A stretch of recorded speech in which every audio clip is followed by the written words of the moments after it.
This is 2304 Sockwell. Nice. I mean, it's a nice southeast neighborhood.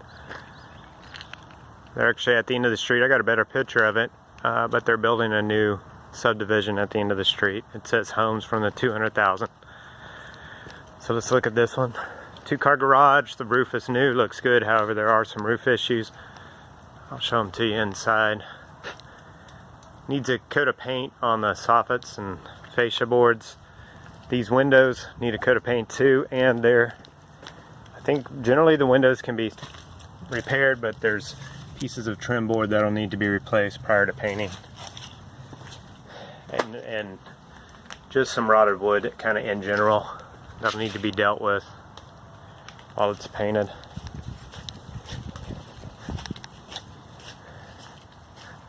There's the air conditioning unit. Let's head inside.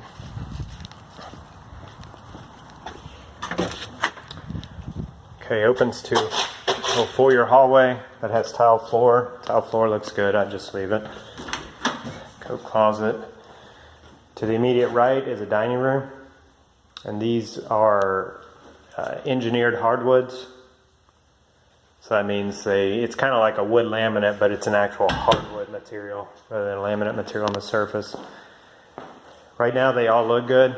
However, if we find these scratches, the problem with engineered hardwood is you can't really refinish them. They say you can refinish them once, but after that you kind of sand through the material and get to the underlayment. So living room, I mean, I like how it flows from the dining room to the living room. It desperately needs a coat of paint, some updated light fixtures, and then into the kitchen. It's like a clip together flooring. It's floating floor. You can tell it's a DIY. It won't be good enough to leave when you guys sell it. I think you'd have to pull all this up, unfortunately, because where it's installed well, it looks pretty good, but there's just too many places that it doesn't look good. So I think I'd pull that out. Need to go back with tile, or at least a good high quality grouted vinyl tile. Here's the laundry room. Okay, back to the kitchen, kind of blew through it. These cabinets are in rough shape. I would probably paint them white, replace these countertops. Some of these appliances could stay. In fact, all the appliances look fine. But I'd paint the cabinets white to get rid of all these scratches. Hopefully we can get that one fixed. And even if you can't, you can get it replaced for about $100. New countertops, new floor, new paint in the kitchen, new faucet. Now if you could figure out how to open this wall to this room, have like a bar there, that would be an awesome layout. Might be difficult. Here's the 2-car garage. Nice deep big garage. That door goes to the back deck.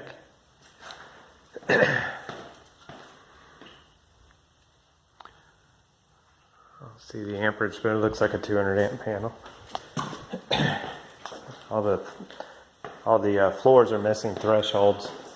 Down the hall, you can see more evidence that there's been a roof problem. Bedroom 1.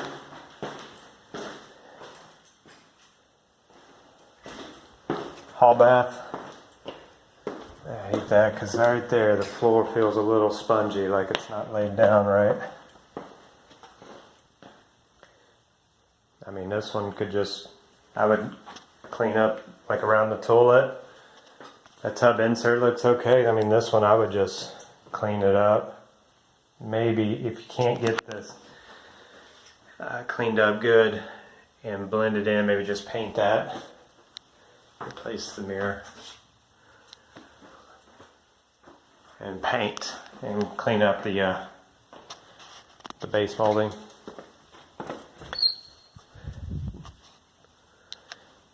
Okay, here's, I don't think I took in this room yet. This is the other bedroom. pretty standard. Both the bedrooms are kind of small, but not too small to be marketable. Here's the master.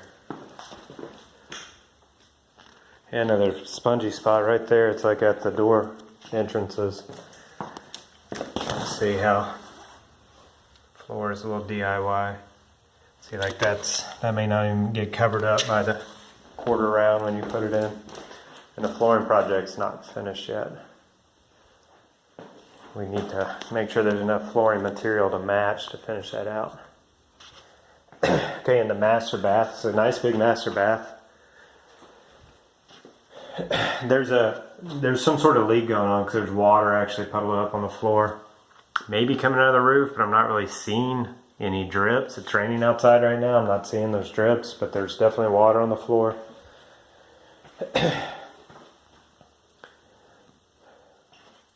If you end up taking that tub out, I'd go with the bigger one. I'd definitely get rid of that carpet. That's kind of gross. Go with some sort of tile there. These vanities are really scratched up, so I'm thinking, I mean, the layout is kind of neat. You got these big area for dressing, big great mirrors. I think I would just paint. You might could even leave those countertops. They're in really good shape. Go with new updated faucets, maybe a nice framed mirror, but I would stay with the big mirrors. New light fixtures, get rid of all that wallpaper stuff. Fix the doors to the closet. And all new floor. This floor is like a glue down. Needs to go. Maybe just go with this subway tile throughout. Okay, let's go back.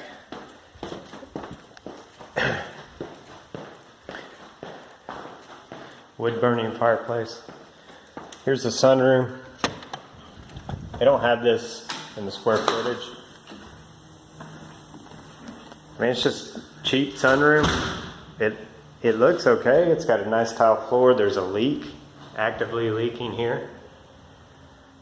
But if that could be fixed up, I mean, it could be a feature if you make it look good. It goes out onto some steps. I need some new decking boards. And then this deck, definitely some new deck boards. See one popped up there. And there's the backyard. This area of Huntsville has some flooding issues, so I need to see if this one's in the flood zone. I think it's probably okay because it looked like the new subdivision is lower than this one, and they wouldn't build a new subdivision in a flood zone. But I do see some water puddled up in the neighbor's yard. I don't really see much here. Rod on the fireplace. So this one's got potential. Yeah, that window's not going to be salvageable. But the air conditioner looked okay. The roof looks really good. I think we just pencil out what all these costs are. This one, I think, has some potential at the right price. These can go pretty good price range. Okay.